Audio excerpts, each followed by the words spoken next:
Welcome to Metropolis, where we gather, talk about crimes, conspiracies, mysteries, and all that jazz. I'm a true crime fan. If you're a fangirl or a fanboy obsessing over true crime, come on in. I was waiting for you.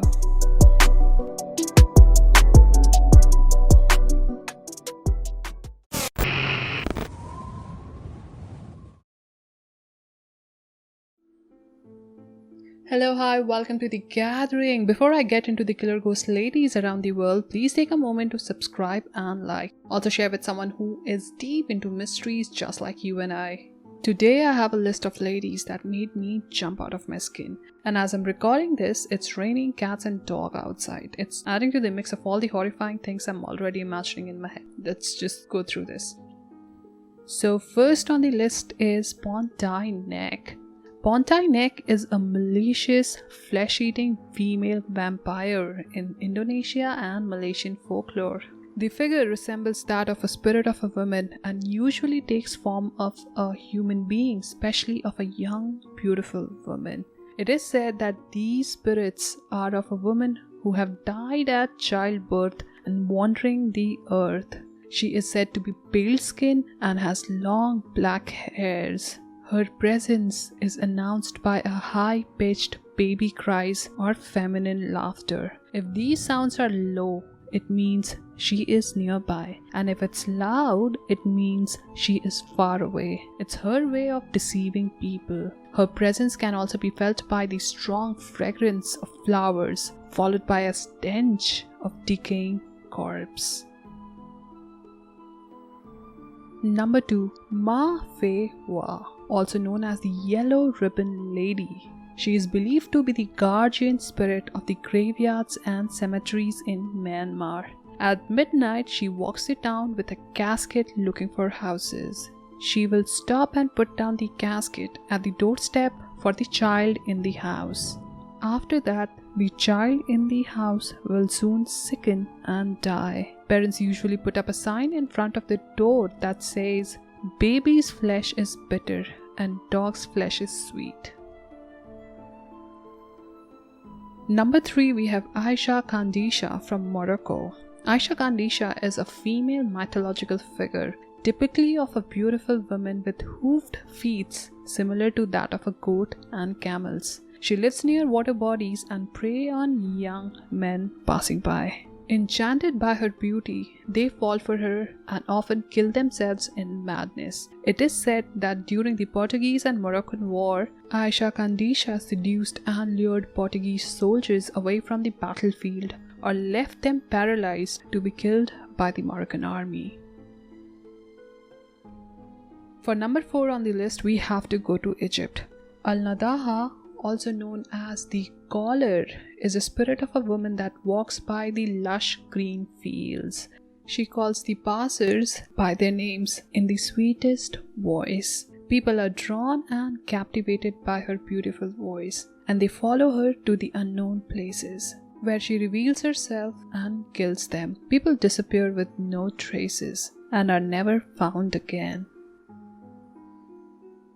Number 5. According to the legends of Ecuadorian popular beliefs, La Dama Tabeda, also known as the face-covered lady, appears in midnight to drunk men in crowded streets and alleys. She is said to be well dressed. Her face is always covered with a veil. She smells divine, full of seductive fragrance.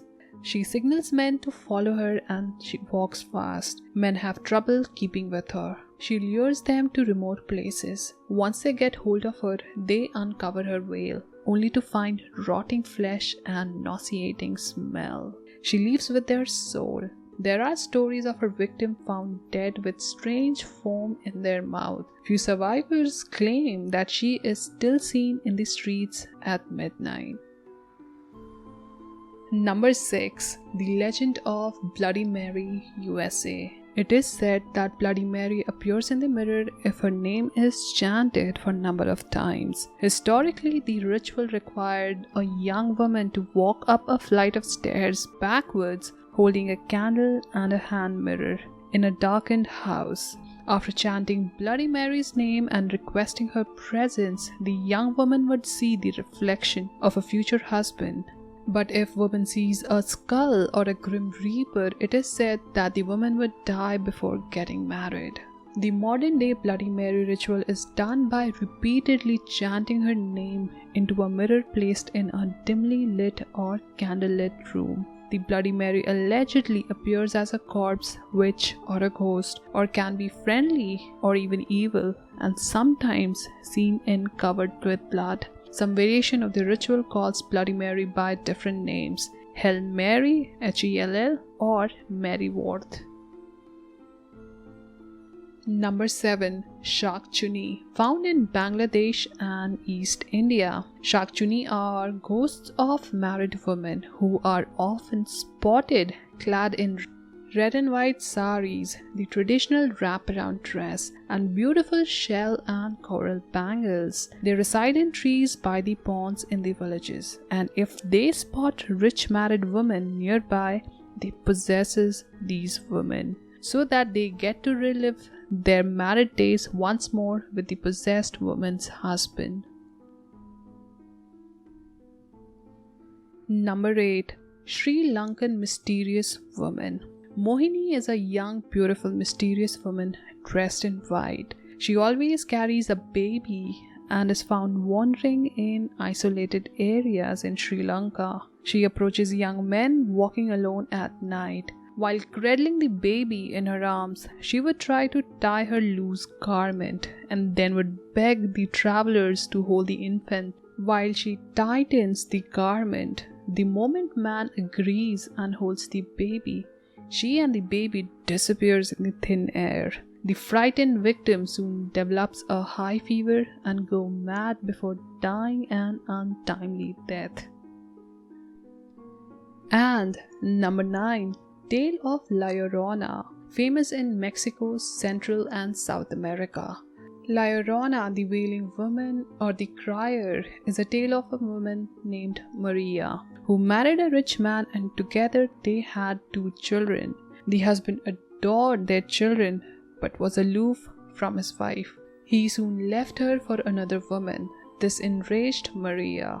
In jealousy and rage, she drowned her children in the river, but soon regretted it. With nothing more to live for, she killed herself too. But when she arrived at the heaven's gate, she was denied entry, banished back to purgatory on earth until she could find her lost children. The legend says she is found floating in her white funeral gown, weeping as she searches for her lost children. Some versions of the story says that La Llorona also kidnaps and attacks children in frustration. In Mexico, it is said that one can contact La Llorona by lighting red candles in a room with walls covered in mirrors. If one chants her name while lighting the candles, she will likely appear. There have been several stories of encounter with La Llorona near water bodies. I hope you have a good day and a lot to think about. Thank you so much for being here.